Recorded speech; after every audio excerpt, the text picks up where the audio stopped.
Nongeye gusuhuza abanyarwanda muri rusange aho muri mwese mu bihugu bigiye bitandukanye, abari mu gihugu indani, abari hanze yacyo mwese reka nkomeze mbasuhuze, nizere ko mukomeje kumera neza nubwo turi mu bihe bigoye, turi mu bihe bisaba kwihangana, turi mu bihe bisaba gukomera, turi mu bihe kandi bisaba kuba hafi ya buri umwe wese kugira ngo tubashe kubitambukamo.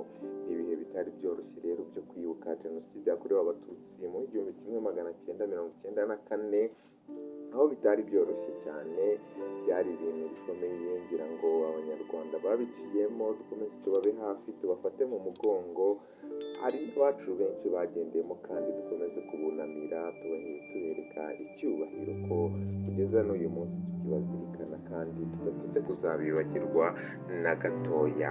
Iradukunda Junior Kevin, twagarutse rero mu biganiro byacu bya buri munsi. Uyu munsi nabwo tubafitiye ingingo ikomeye, ni ingingo ivuga ku bintu byinshi bigiye bitandukanye. Burya abahanzi mu Rwanda ni bamwe mu bantu batanga inyigisho zigiye zitandukanye mu muziki, bakoresheje injyana zigiye zitandukanye, ariko kubw'uyu munsi cyangwa se muri ibi bihe igihugu cy'u Rwanda kirimo, berekanye ko badakora umuziki gusa kugira ngo batange amasomo, ahubwo bashobora no gutanga amasomo ashobora gufasha abanyarwanda, urubyiruko gukomeza kwiyubakira igihugu cyacu cy'u Rwanda. Ayo ni amagambo amwe yavuzwe ubwo Juno Kizigenza nawe yari ari mu bantu bagize iyi mpanuro bahereza urubyiruko kugira ngo turusheho kwitwararika ndetse no kwitwara neza muri ibi bihe bikomeye ku banyarwanda, muri ibi bihe bikomereye benshi kabisa. Turaje rero tunyuremo bikeya mu byo Juno Kizigenza nawe ateganya cyangwa se asaba urubyiruko.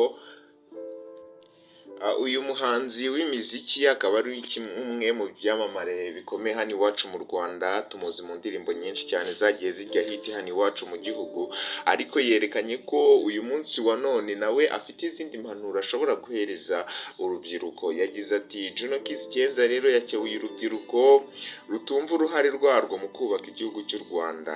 Aha yabivuze ubwo yakoranaga n'abanyamakuru batandukanye ikiganiro, dore ko ari ikiganiro cyari kirekire cyaranzwe n'amagambo y'ubwenge kandi amagambo akomeye.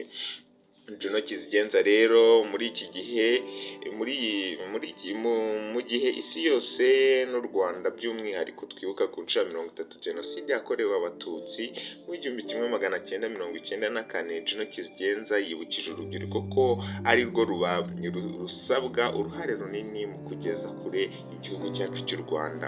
Ibi Juno Kizigenza rero yabigarutseho ubwo yaganiraga n'abanyamakuru ku nshuro ya 30 mu kwibuka jenoside ku nshuro ya 30 yakorewe abatutsi.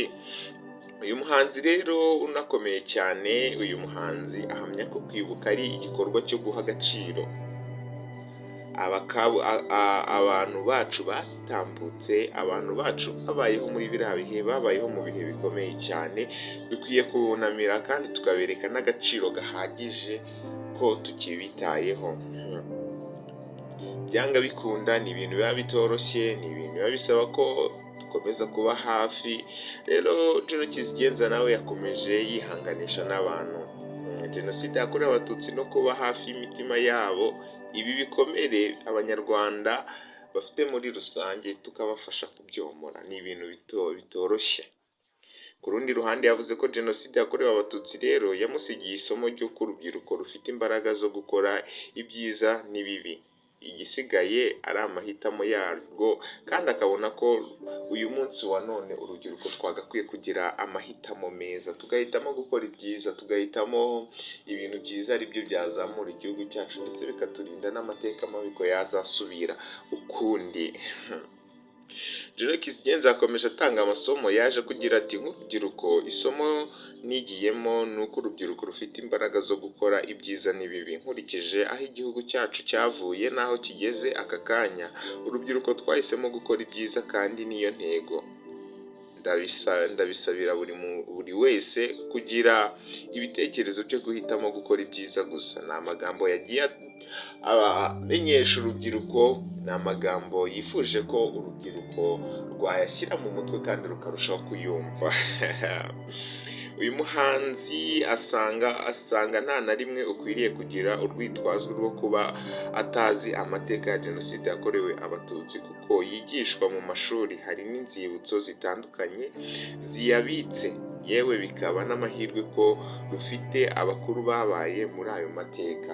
Yavuze ko rero nta rwitwazo ku rubyiruko, urubyiruko nitwe imbaraga z'igihugu kandi zubaka vuba, twakazikoresheje twubaka, twakazikoresheje twigisha amateka y'u Rwanda, twakazikoresheje dusobanukirwa buri kimwe cyose cyabayeho mu bihe byatambutse cyangwa ibyaranze ibihe bibi u Rwanda rwaciyemo, kandi tukaba tutifuza ko byazasubira ukundi rwose. Nk'umwe mu bahanzi, Juno Kizigenza yibukije abahanzi bagenzi be kandi ko nk'abantu bafite ijwi rigera kure bakwiye kuba hafi abakeneye ubufasha bwabo, bakanabashishikariza urubyiruko kwigira ku mateka yaranze igihugu cyacu kugira ngo tubashe kumenya aho tuva tumenye n'aho tugana. Juno Kizigenza ni umwe mu bantu batanze impanuro ku rubyiruko, anarenzaho yongeraho n'abahanzi bagenzi be, avuga ko bakwiye guhagurukira gushishikariza urubyiruko kwiga amateka ndetse no gusobanukirwa amateka yaranze igihugu cy'u Rwanda. Rero abahanzi bacu si icyo gusa, ntitukabyine gusa, ntitukababone kuri stage bari kwishima twasetse, batanga n'impanuro nziza kandi zishobora kudufasha.